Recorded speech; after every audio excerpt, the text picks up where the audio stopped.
Have you ever wanted delicious biscuits from freshly milled whole grain wheat? Well, that's what we're going to make today. I'm also going to share with you some interesting twist that's going to make it even more delicious because we're going to make cream cheese biscuits. I'm Annette Reeder, the Biblical Nutritionist, and it is my joy to welcome you into my kitchen and to serve you God's recipe for excellent health.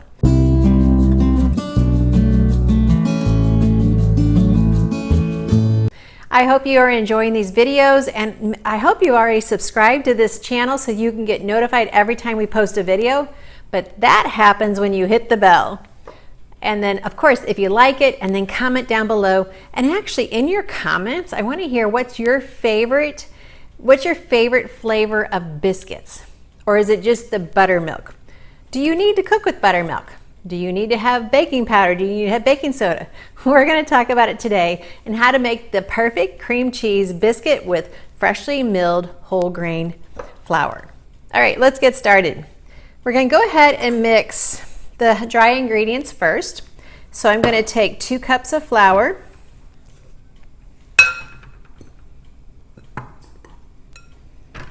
So we have our flour. To that I'm going to add the salt. And I use Redmond's real salt. I'll put a link to that down below because there is a difference in salt. And that's the one that is my favorite.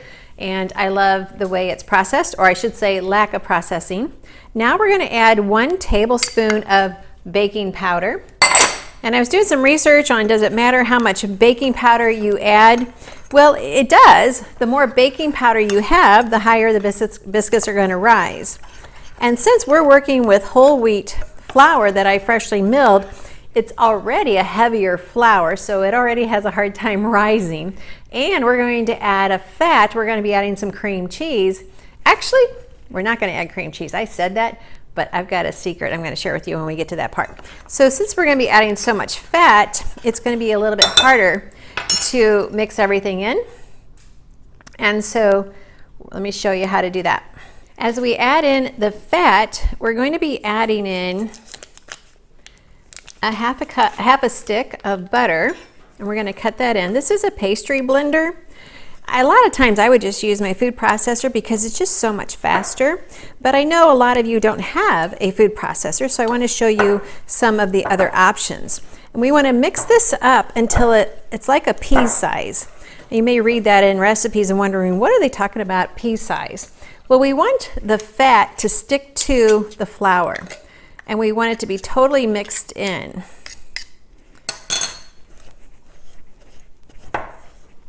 And a good pastry blender is always good to have in the kitchen.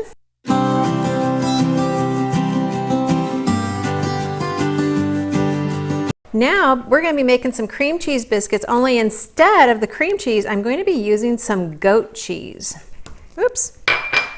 Well, that was a mistake. There we go. Going to be using some goat cheese. And so I'm going to cut that in as well. And still, I'm looking for that pea-sized texture. All right, now we're going to add our liquid. Now, everyone knows buttermilk biscuits are what's most famous, but does it really matter? Well, the reason they used to use buttermilk was because it would help with the rising process. People years ago would use baking soda, and baking soda needed an acid to help the biscuits rise, which is why they used buttermilk. So today you don't really need the buttermilk, but it has such a traditional flair to it and traditional flavor that a lot of people just prefer to use buttermilk. You can use any kind of milk. You could even use water. So you can see our mixture is very well mixed. I'm now going to put it on the counter. We're going to roll it out.